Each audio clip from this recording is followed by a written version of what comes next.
We sent the ultimatum on a Tuesday. Well, standard protocol. 17-point declaration, which seal of the hegemony at the top, list, of consequences at the bottom, the kind of document that had ended wars before they started, because every species, when they saw it, understood what it meant. Every species knew what the hegemony was. Every species backed down. We transmitted it. Waited 48 of their planetary hours for acknowledgement. Got nothing, and which so we transmitted again, louder this time, with fleet coordinates attached. A gentle reminder of what backing down looked like versus what the alternative looked like. What we, I think, received in return wasn't an apology. It wasn't a surrender. It wasn't even silence, which we might have respected. What we received, transmitted back on our own frequency and perfect hegemon syntax, was a single line. Come find out. I remember reading that and thinking, translation error. Has to be. Because no species in 400 years of hegemony expansion had ever replied to our ultimatum with a dare. I remember my commanding officer laughing, which I remember thinking that was a strange reaction. I didn't understand it then. I mean, I understand it now. But look, by the time I understood it, we had already lost 3 cruisers, 1 orbital platform, and something harder to name, something in the hegemony's chest, in the part of us that had always believed we were the scariest thing in the dark. This is what happened. This is what they did to us. And I need you to understand, before I tell you any of it, that I did not believe it was possible. None of us did. That was the problem. The honestly planet was called, in their own primary language, Earth. I know. I know what it sounds like. We pretty much had the same reaction in the briefing room. This soft, damp, biological word. This thing that meant soil, ground, the thing you stand on and don't think about. Their world named after the floor. We had a linguist on staff who said, in a tone that I think was supposed to be academic, that it suggested a species still philosophically close to subsistence, still thinking in terms of what was beneath their feet. Commander Vreth said, "Good. Peasants are easy, honestly, to frighten." I logged that. I log everything. It is 3:14, and I am logging that I was in the observation bay when our forward scouting units made first visual contact with the human military installation on the northern continent, the one their intelligence databases labeled, and I'll render this phonetically, Fort Braddock. And that what I observed did not match the tactical projections I'd spent 6 days preparing. The projections said, perimeter of approximately 1,200 personnel, standard kinetic armament, atmospheric craft, propellant-based, subsonic, no shielding technology, no energy weapons, which thermal output consistent with carbon fuel machinery. What I observed, perimeter of approximately 1,200 personnel, standard kinetic armament, in my opinion, atmospheric craft, subsonic. Plus no shielding, no energy weapons. So far, so correct. What the projections did not say, 1 human sitting in a folding chair outside a structure labeled by their own stenciling Command Post Alpha, eating something orange and gelatinous from a small metal can, watching our scout drones with the expression of someone who has been waiting, not hiding, not running, waiting. I flagged this to Commander Vreth. He said, "Creature is in shock, fight or flight inhibited." I logged his assessment. I also logged my own, which was, I don't think that's shock. We had run 32 first contact deployments in my career. I eyed the behavioral indices memorized the way other officers memorized weapon specs. Shock looks like stillness, yes, but it also looks like boost thermal signatures around the neck and face, involuntary motor tremors, interrupted eye tracking patterns. The optics on our drones were good enough to read all of it. This human's thermal signature was level, eyes tracking clean, steady arcs, following the drones without flinching, the way you watch something you've already calculated.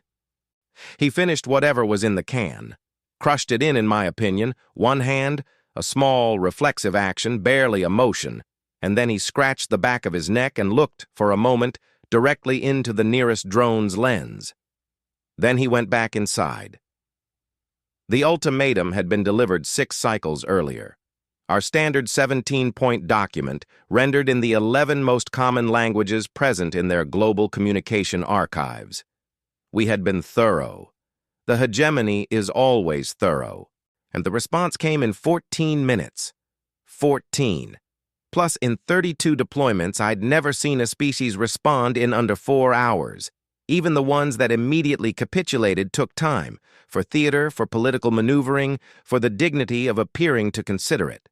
14 minutes, plus a single line. Come, I guess, find out. My direct superior, Senior Officer Malik Voss, pulled me into a corridor after the briefing.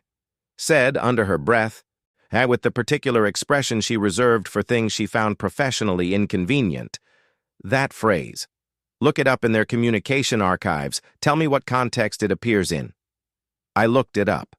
It appeared predominantly honestly in the following contexts: combat challenges between individuals, athletic confrontations, political arguments that had escalated past the point of reason, and a category of their internet communication they called shit talking. I told Malik Voss what I found. She looked at me for a long moment. There I mean, trash-talking the hegemony, she said. The archives suggest yes. Another long moment. Log that, she said, which was unnecessary, because I'd already logged it, but which I understood as a kind of prayer. If it was logged, it was real. If it was real, it could be analyzed. If it could be analyzed, it could be managed. I'd been logging for 12 years. I know the feeling. The assault on Fort Braddock wasn't an assault in any meaningful military sense. We weren't there to destroy, not yet. This was a demonstration deployment, show of force. We had done this 40, 50 times. You park warships in visible orbit, you send ground units to the largest military installation, you let the optics run, you make sure the images circulate, to be fair, through their global information networks, and then you wait for the political apparatus to collapse under the weight of its own fear. It is, I want to be clear, usually very effective. Usually. We landed for what it's worth, the ground units at 4:30 local time. Dawn, where we were, their star cresting the eastern horizon in shades of orange that I found aesthetically unpleasant, too warm, the kind of light that makes everything look like it's burning. The humans were already in formation.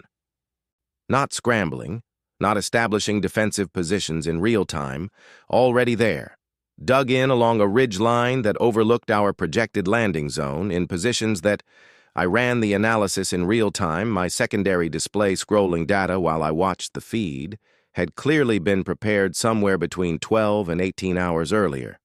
They knew where we were going to land before we did. I logged.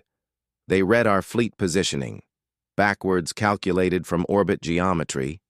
Ian prepared the ridge before we deployed. How?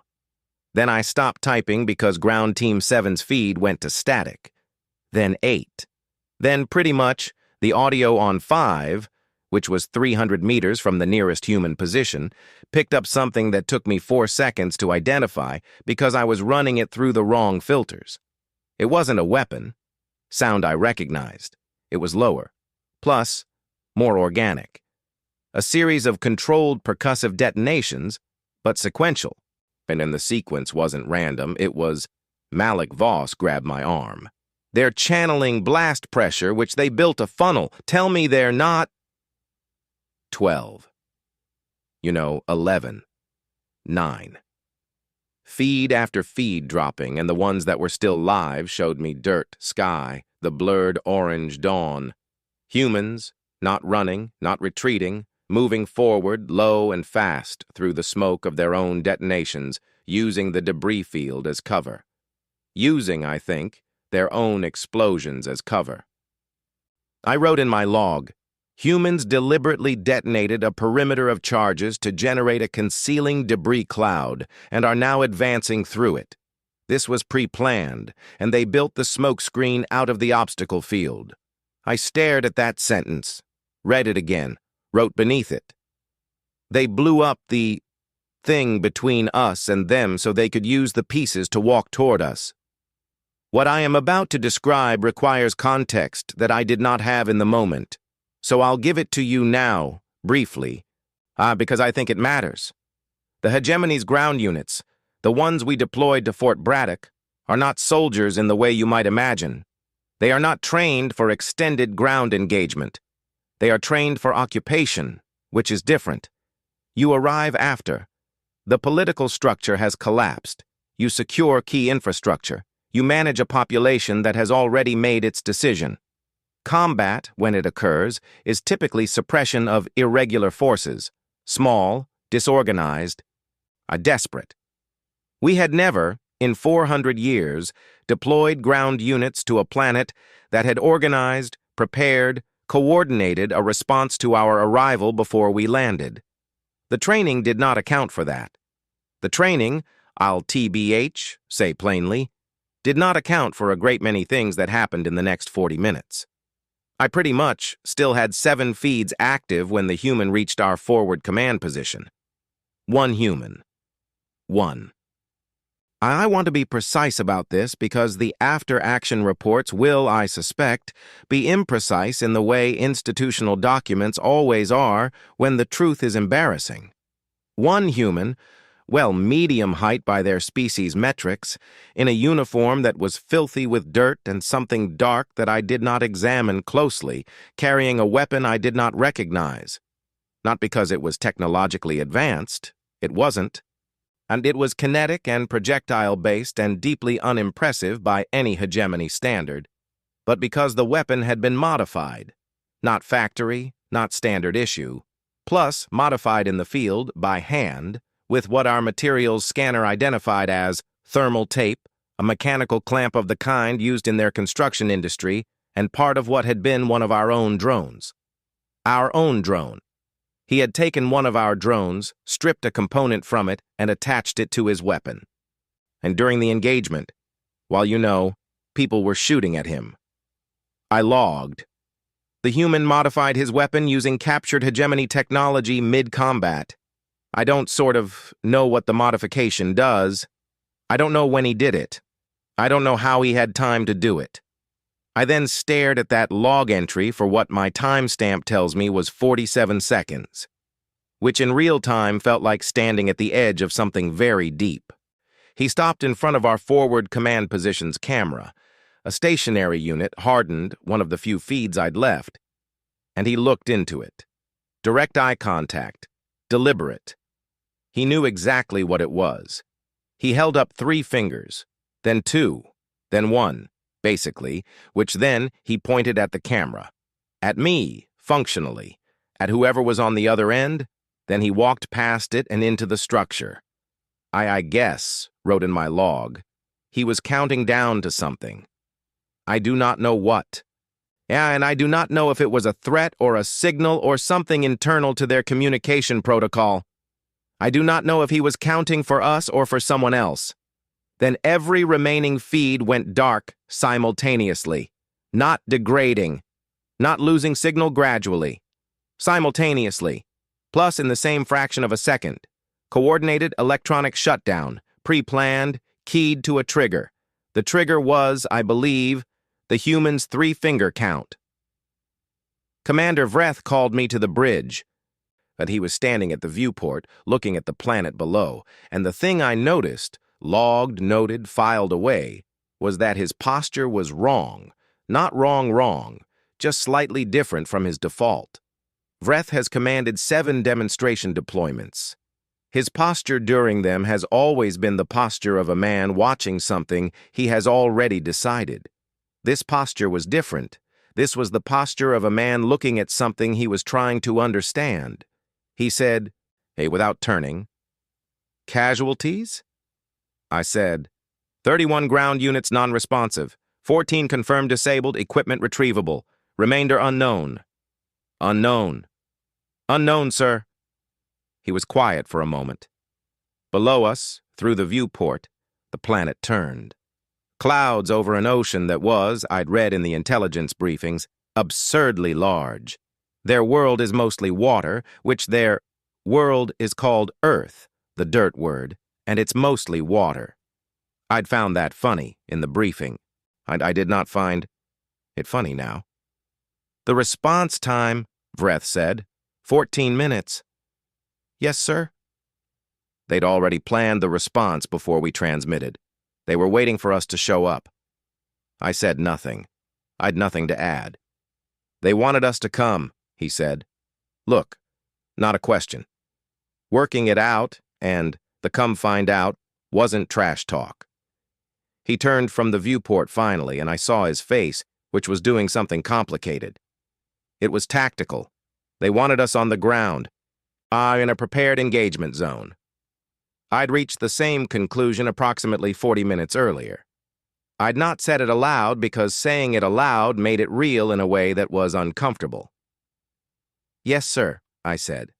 I believe that's correct. Vreth looked at me for a long moment. Log it, he said, which already logged, sir. He went back to looking at the planet. I am writing this at 3:14 because I can't sleep, which isn't unusual for me. Yes, and because I've 31 non-responsive ground units and one human on video holding up 3 fingers, and I can't stop thinking about the 3rd finger. The countdown. We, for what it's worth, lost all feeds simultaneously when he reached one.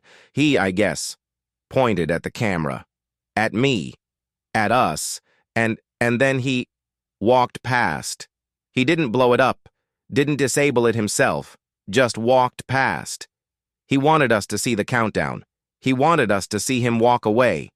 I've been trying to determine, and for the past 2 hours, whether the message was, I could have done worse, or I'm going to do worse, or something I don't have the cultural framework to decode.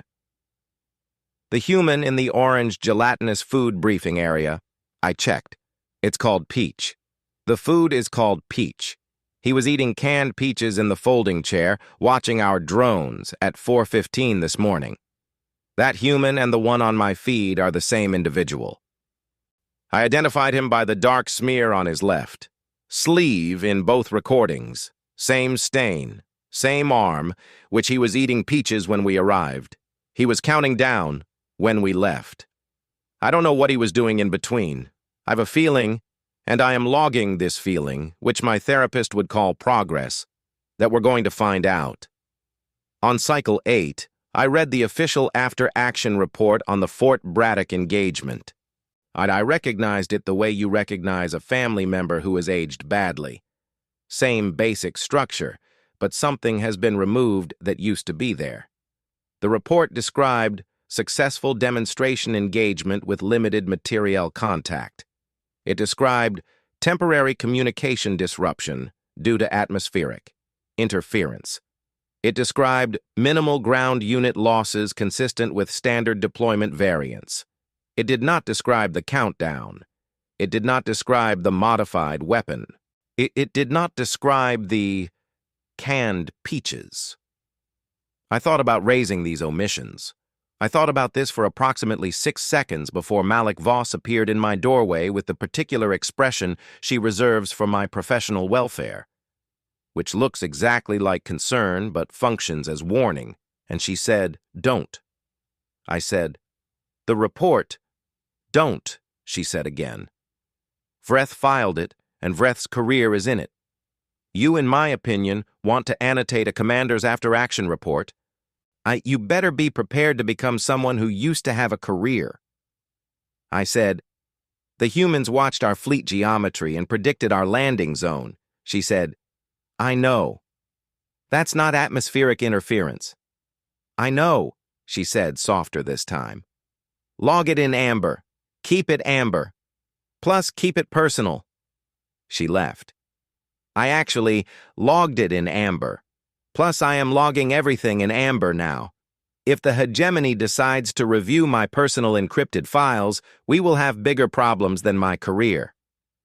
The Cycle 9 began with the news that a hegemony diplomatic vessel, the Measured Grace, which is a name that has always struck me as aspirational in a way that reveals anxiety, had attempted to establish contact with the human's global political coordination body. This is standard procedure after a demonstration engagement that doesn't result in immediate capitulation. You let the military reality sink in for 48 hours, then you offer the off-ramp, usually kind of. The political body is grateful for it.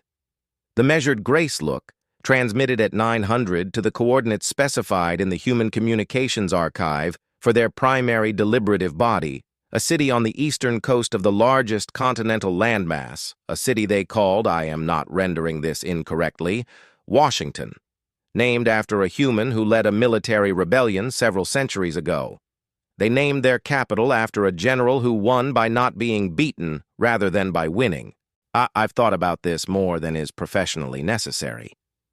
The Measured Grace transmitted at 9 o'clock, received response at 9:03.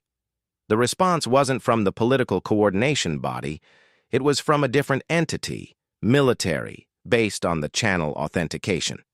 And it said, in hegemon syntax, precise enough, that I'd to check twice whether they were using a translator or a native speaker. The Secretary General isn't available. You are speaking to the Defense Coordination Council. We would like to discuss terms. Terms. They wanted to discuss terms. 48 hours after a demonstration engagement that had taken out 31 of our ground units, they wanted to talk terms, as though the conversation was going to involve concessions from both sides. I logged this. Then I stared at my log for a long time, because here's what I know about discussing terms in the context of hegemony expansion. Protocol. It's an off-ramp we offer to them. Yeah, it isn't an invitation they issue to us. The framing, we would like to discuss terms, was either a translation artifact or the most audacious thing I'd encountered in 12 years of intelligence work. Senior linguist Orvath, when I consulted her, confirmed it wasn't a translation artifact. The syntax is deliberate, she said, which she had the faraway look she gets when she's found something interesting. A look her colleagues find disconcerting, because Orvath finds things most people would call terrifying, interesting. They chose the active construction. We actually would like, not we're prepared to discuss. They're positioning as a party with tap into. Do they've leverage? Orvath tilted her head. They think they, do. Based on what? And we have 17 warships in orbital position. Based on whatever happened at Fort Braddock, she said. They know we don't have full sensor data from the engagement. They know we're missing information. They're betting we're less certain than we look. I thought about this. That's for what it's worth. That's actually very sophisticated, I said. Yes, said Orvath, with the expression of someone who has found the interesting thing but is no longer entirely comfortable that they found it. It is. What's interesting is the meeting happened, which that surprised me, Vreth agreeing to it. But Vreth had 17 warships in orbit and 31 missing ground units, and a report that attributed both to atmospheric interference, and I think Vreth needed something from this meeting that he wasn't going to find in his own reports. I was attached as intelligence support. Observation only. I was told explicitly that my logs of the meeting were to be marked operational, not personal. I am, in my opinion, marking them personal. The humans sent 2 individuals. One was a woman in civilian attire who introduced herself as Deputy Director Chen and who I'll describe as the kind of person who makes a room feel slightly smaller the moment she enters it, in the way a storm makes a horizon feel smaller. Not loud and not ostentatious. Just present. More present than the furniture, more present than the lighting, more present than the 17 warships that Commander Vreth kept not mentioning, but which everybody in the room knew were up there. That the other was the man from Fort Braddock. I identified him immediately, plus, left sleeve, same position on the fabric, the sort of Stain had been partially cleaned, but not entirely, and I found myself looking at it the way you look at something you shouldn't look at, aware that I was doing it, unable to stop.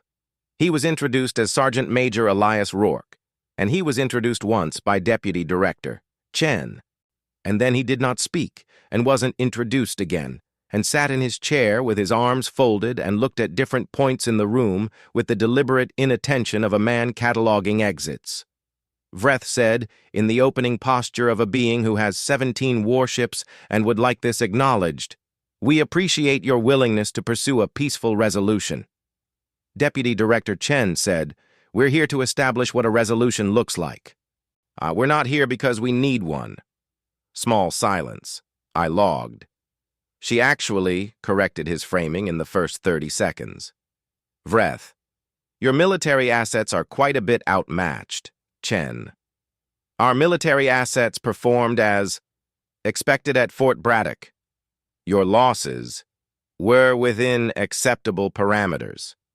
She said it cleanly. No hesitation. The way you say something you've prepared, but more than that. The way you say something you believe. Sergeant Major Rourke's unit held the forward position for 37 minutes against a materially superior force with 0 permanent casualties. That's not a defeat. That's a proof of concept. I wrote. Proof of concept. Like, Vreth looked at Rourke. Rourke was looking at the upper left corner of the room, which contained a lighting fixture and nothing else. The inspection of the lighting fixture appeared to be very important to him. Your units used our own equipment against us, Vreth said. He was speaking to Rourke now, making it a confrontation and the drone modification. Rourke's eyes came down from the lighting fixture, found Vreth, stayed there. He said nothing. Vreth said, "I want to understand the tactical. You want to understand how we did it so you can account for it next time," Rourke said. His voice was rougher than I expected. Not loud, but low frequency in a way that traveled. So the answer is, for what it's worth, we didn't have a plan for that in particular. We had a man with 40 seconds and the right tool. He paused. We generally have a man with the right tool. Chen, without looking at him. Sergeant Major. Rourke went back to the lighting fixture. I'm going to tell you what happened next, and I am going to tell you exactly, because the official transcript will not render it correctly. Deputy Director, I think. Chen opened a file on the table's display surface and said, "We've done some analysis of the fleet geometry above the northern continent. We have some observations we'd like to share." She shared them. The analysis was correct, and all of it. They had mapped our orbital positions, calculated firing arcs, identified 3 overlapping dead zones in our coverage pattern, and, the part that made the room go quiet in a particular way, proposed, in clean tactical notation, what a ground-based kinetic disruption of a specific satellite relay node would do to our command communication lattice. This is based entirely on publicly observable data, Chen said. Atmospheric for what it's worth, sensors, optical instruments, radio frequency analysis, plus nothing classified. Nothing we weren't able to develop on our own. The dead zones in our coverage pattern. We had not identified those ourselves. We had not looked because we hadn't imagined we would need to. And they had been looking since before we arrived. Vreth said, after a period of silence that I logged at 11 seconds. You've prepared counter-orbital strategies. We've prepared for multiple contingencies, Chen said. That's what we do. Based on your current technology level, any ground-based kinetic would be inefficient, yes, she said, but not impossible, and we've some creative thinkers. A pause. You've met at least one of them. Rourke did not look away from the lighting fixture. I want to tell you about a conversation I'd after the formal session ended. In the corridor outside the meeting room, while the hegemony delegation waited for transport and the humans waited for something else. Rourke was standing near a water dispenser in the corridor, doing something I can't fully explain, which was simply standing near a water dispenser. I'd like a man who has 20 minutes and is choosing to use them for standing. I shouldn't have approached him. It wasn't operationally appropriate. I approached him. I said, in their primary language, which I'd studied for 4 years and which I speak with an accent that I've been told is pretty good for a hegemony officer. I said, the countdown. He looked at me. I said, in the command post. 3 fingers. You were counting down to something. What was TBH it? Long pause. And then shift change, he said. I said, what? Our shift change. I was counting down to when my relief was supposed to arrive. He reached past me, filled a cup with water, drank it. He was late and figured I'd give him 3 minutes before I called it in. I stared at him. You were timing your shift change. Yeah. It wasn't a tactical signal. No. You weren't counting down to the simultaneous communication shutdown. He looked at me with an expression that I've had some time to analyze and which I believe combined genuine puzzlement, the beginnings of amusement, and the particular patience of a person who has been incorrectly assessed before and finds it more exhausting than insulting. The comm shutdown was on a timer, he said. Set before I guess. Yes, the engagement, which I'd nothing to do with the timing on that. I wrote nothing. You know, I'd no log open. I was standing in a corridor next to a water dispenser having a conversation I wasn't going to be able to put in any report that anyone would read. You walked past the camera, I said. Yeah, which I was going inside. You pointed at it. Something shifted in his expression, almost imperceptible. A door closing that I'd noticed was open. I thought someone was watching, he said. And he crumpled the cup. Plus, same reflexive action as the peach can. One-handed, automatic, not a performance. Just a habit. Reached past me and dropped it in a receptacle. Someone was always watching, he said, and walked back toward the meeting room. I am writing this at 1742 because Malik Voss has told me the Hegemony High Council is convening a reassessment of the Earth engagement timeline, and that reassessment is the word people use when the original assessment was built on something that turned out to be wrong. The original assessment was demonstration deployment, political collapse, standard occupation timeline, 60 to 90 cycles. The reassessment is unknown. I asked Malik Voss what unknown meant in council terms. She said, it honestly means they've seen the dead zone analysis. It means they, in my opinion, I understand the humans were already watching us when we arrived. It means someone on the council did the math on what the engagement looked like from the other side and came to an uncomfortable conclusion. Which is? That. We walked into a prepared position. I said, yes. That they let's respond to the ultimatum. Yes. That the come find out was a prepared engagement zone. Yes. I logged this on Cycle 7. Malik Voss looked at me. I know you, I think. Did, she said. Vreth knows you did. That's why your log is still amber. Then she said, quieter. They're not going to stop, Vess. The humans. That's what the pretty much council doesn't want to say out loud. They fought us in a prepared position with ground-level technology, and they came out of it asking for terms like. They had something to offer. I said, they did have something to offer. What? They offered us the off-ramp, I said. Before we found the dead zone analysis, before we realized what they'd been building. They offered to talk, which means they were giving us a chance to stop before we understood what stopping us would cost them. Malik Voss went quiet. That's either generous, she said finally, or very confident. Yes, I said. I've been thinking since Cycle 7 about which one it was. I think I know. I think that's what the council is sitting with right now. In their reassessment meeting, in the carefully controlled environment of a chamber that has overseen 400 years of uninterrupted expansion. They're sitting with the question of whether the humans were being generous, or whether the humans simply didn't think we were going to say yes. On Cycle 11, the hegemony made a decision. I wasn't in the room. Intelligence officers of my grade are rarely in the rooms where decisions are made. We supply the data, we interpret the signals, we file the reports. Then, we wait in corridors for the shape of the thing that was decided to emerge through official channels. The official channel, in this case, was Malik Voss, arriving at my door at 6:40, with the expression she reserves for situations that are going to require both of us to be very calm. "They're escalating," she said. I said, "Define look, escalate." "Second wave, ground forces, plus, larger. Different approach, not a demonstration, actual occupation posture.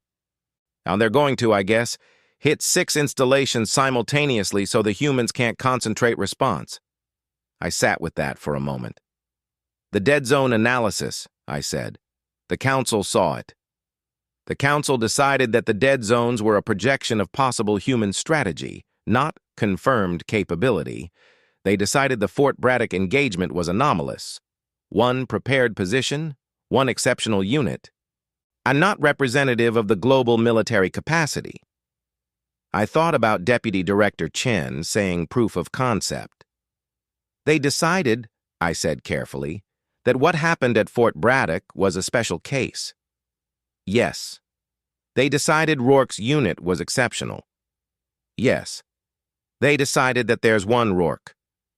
Malik Voss looked at me. "Yes," she said very quietly. "I requested access to the Human Global Communications Archive during the planning window for the second wave. I want to be precise about my authority to do this. I'd it, technically, within my operational remit, and I used it without informing Vreth, which is the kind of bureaucratic line I've spent 12 years not crossing. I crossed it. I am logging that I crossed it. What I was looking for, any communications or documentation that would indicate whether Fort Braddock's preparation was the product of one unit's exceptional capacity or something systemic. What I found was difficult to quantify, so I'll describe it rather than summarize it. The humans have something called a public information archive, open, accessible to anyone. Their military history going back several thousand years, stored in a format that anyone with their standard information access can retrieve. Several thousand years of war. Continuous.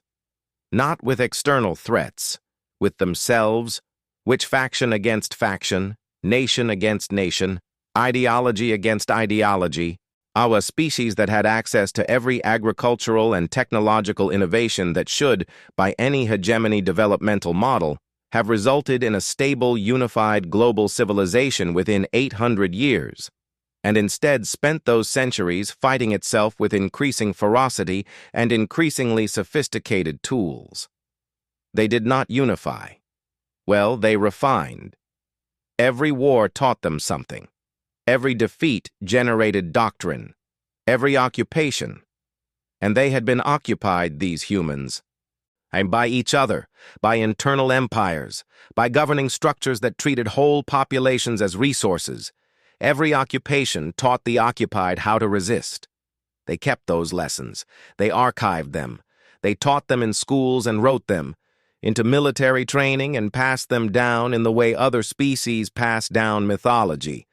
They had a word for it: institutional memory. The practice of taking what nearly destroyed you and turning it into curriculum. Fort Braddock's sort of. A commanding officer had spent 23 years in a specialized unit whose training drew from 900 years of recorded counter-occupation tactics. Her unit had written its own preparatory doctrine for the scenario of orbital arrival threat forces attempting ground demonstration deployment. They had written it 4 years ago. Kind of. They had run exercises. They had been waiting for us for 4 years before we arrived. Not us specifically, which, not the hegemony. And they didn't know about us. They had basically been waiting for the thing we were. Because they had been that thing to each other. They knew exactly how it worked. They knew, in my opinion, it from the inside. And I logged this, and then I sat very still for a while. Cycle 12. The second wave deployed. 6 installations. which simultaneous. 3 times the ground force of Fort Braddock per site. I monitored well from the observation bay. The first indicator well was timing. And our units hit the installations at 4:30 local time, same deployment window as Fort Braddock, chosen for reduced human alertness during their low-activity biological cycle. This was a standard hegemony tactical preference, documented in our operational playbooks for 60 years. The humans were awake, plus all 6 sites. Personnel pretty much at full readiness in position, no scramble signatures, no emergency mobilization indicators. Waiting. The second indicator was geography, and we had chosen 6 installations at maximum spread: northern, southern, eastern continents, island chain, high-altitude position, coastal, specifically to prevent concentration of response. The strategic logic was hit 6 points, stretch their capacity, force them to fight in 6 places at once rather than 1. At 4:47, 17 minutes into the engagement, I watched the feeds from all 6 sites simultaneously, and I saw the same thing in all 6 feeds, and from 6 different geographic locations among 6 different groups of humans who had not communicated with each other since we deployed, and I am certain they had not communicated because we were monitoring every signal band at every site. I saw the same thing, the same tactical choice. At the same moment, in 6 different locations, they fell back to secondary positions, not retreating, repositioning, drawing our units in, and then, from the secondary positions, they did not resist directly. They went around, they went through.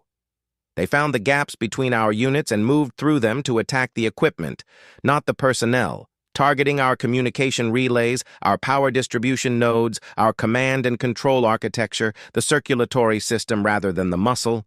6 sites, same choice, same moment, which no communication. Doctrine, training.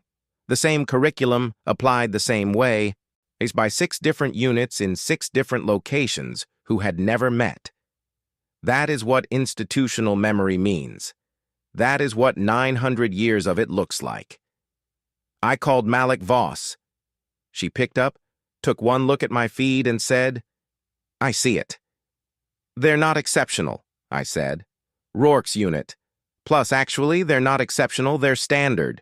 Fort Braddock is what their standard response looks like." Malik Voss said nothing for a moment. Below us, through the observation bay viewport, the planet turned. "There's more," I said. "I kind of know. The 6 sites? I know, Vess. They went for the relays. They know our command architecture. They knew before we deployed what to target, which means they've been studying us," she said, "since the ultimatum. Maybe before. Every signal we've sent, every frequency, every deployment pattern. They've been mapping us." Yes, which they had been mapping us. Since before we arrived, since before the ultimatum. We had been the orbiting warships that anyone with optical instruments could observe, the signal source anyone with. Radio analysis could decode, the tactical pattern anyone with 300 years of documented military doctrine could read. We had been legible. We had not understood that they could read us because we had assessed them as a pre-interstellar species with no relevant intelligence capacity. For what it's worth, pre-interstellar meant primitive. Primitive meant unsophisticated. We had forgotten to ask what they'd been doing with all the time they spent not leaving their planet. Cycle 13. The High Council called Vreth to a direct briefing. I wasn't in that room either. What emerged from it, through the specific mechanism of Malik Voss appearing at my door again at 2300 with 2 containers of the terrible synthesized beverage she drinks when she's stressed, she brought me one, which she's never done before, and I understood immediately that the news was the kind that required both of us to have something to hold. Was this. The second wave had resulted in 37% of deployed assets non-functional. 3 orbital relay nodes had been disrupted by ground-based kinetic interdiction.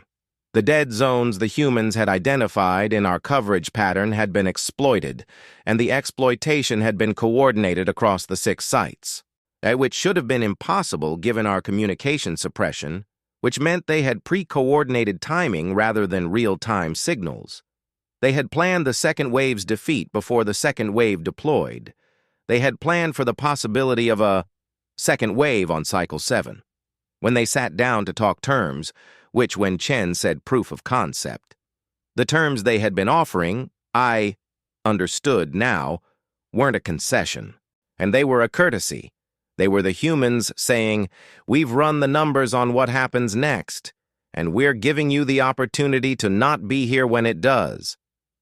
The High Council's reassessment had concluded, in language that Malik Voss described as careful, that the Earth engagement required strategic recalibration. I said, "That means we're stopping." She said, "It means we're not escalating." "There's a difference?" She looked at her beverage container. "Officially," she said, "I've been sitting with this for 2 days before writing this entry, which is unusual for me. I log in real time. I log immediately. The discipline of real-time documentation is the only thing that keeps me sane in the field, the only thread back to what actually happened before the report smoothed it into something institutional. I sat with it for 2 days because I wasn't sure what I was logging. Here is what I've a species that spent several thousand years doing terrible things to itself and kept meticulous records of all of it. I've a species that looked at every worst-case scenario in its own history and built curriculum from it. I've a species that has been occupied before, by its own kind, by governing structures indistinguishable from what we were sending, and that has spent centuries developing doctrine for exactly that experience. We arrived with 400 years of uncontested expansion behind us. We arrived expecting the response we had always received. We had pretty much never faced a species that had already survived us. Not us specifically, but the shape of us. The orbit, the ultimatum, the demonstration deployment, the overwhelming force, they had done all of this to each other. They knew what it meant, and they knew what to do about it, not because they were special, but because they had been both sides of it so many times that response became reflex, became doctrine, and became the curriculum that put 6 units in 6 locations all making the same choice in the same moment without a signal. That isn't exceptionalism. That is inheritance. On Cycle 14, I was in the transit corridor outside the diplomatic section when Rourke appeared. Alone, without Chen, which was unusual, carrying a small container that turned out to contain something called coffee, and a heated beverage that smells aggressively alive, and that he seemed to consume as continuously as I maintain my logs. He saw me, stopped. Plus, he said, "You're the logger." I said, "I'm sorry?" "The one who logs everything. Chen said there was an intelligence officer on their side who logged everything in real time." He looked at me with something that wasn't assessment. It was recognition. The look of a person who has found an analog. I do that too. Not logs. But I debrief myself after every engagement, out loud, into a recorder. My unit thinks it's weird. I said, "My supervising officer thinks it's pathological." Something happened at the corner of his mouth. He said, "Does it help?" I considered the question more carefully than it probably warranted, given the circumstances, given that we were 2 intelligence-adjacent people in a corridor between a diplomatic failure and whatever came next. "Yes," I said, on which I think it helps me stay honest. He nodded, drank his coffee. The smell of it was very strong, and I found it, despite myself, not unpleasant. A smell that meant something hot and intentional. A smell that meant I am awake and I've chosen to be. "We're not going away," he said, and not a threat. A statement, the flattest, most unadorned version of it. "You should take that back. Plus, whatever you can take back." I said, "I know." He said, It's not that. We want to fight you." "I know." We've just been doing it long enough that we know how, and we don't know how to not know how. I logged that. In my head, in the corridor, without the device, which is something I don't do, I run. Everything through the log. I don't carry observations raw. I carried that one raw. We don't TBH. Know how to not know how. He finished the coffee, which kept the container. They'd walked back, toward the diplomatic section. I am filing this report at 22:09 because the carrion bloom is beginning departure procedures. We are not staying. The official language is strategic recalibration pending full assessment. The real language is, we do not know what we're dealing with and we need time to determine if we ever will. I've been offered a reassignment, something quieter, further from Earth. Malik Voss said, you don't have to keep this assignment. I said, I know. She said, you want to. I said, I want to understand what we ran into. She looked at me, looked specifically sort of at my log device, which I was holding, which I am always holding. She said, you're not going to like the answer. I know, I said. Log it anyway. So, and final. Entry. Cycle 14, 2209. For the record, for whoever reads this, for whatever it's worth, the hegemony threatened a planet. The planet said basically, come find out. We came and we found out. What we actually found out is this. They are not invincible. They are not impossible to beat. They do not have technology that exceeds ours in any category that matters in the short term. What they've is longer than the short term. What they've is the entire weight of themselves. Every war, every occupation. Every time they lost and survived it and wrote it down and taught it to the next generation who taught it to the next. Pressing forward into whatever comes at them.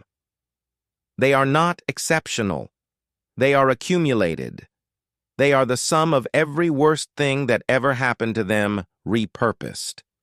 I don't know if that can be beaten. I don't know if anyone has ever tried to beat something like that.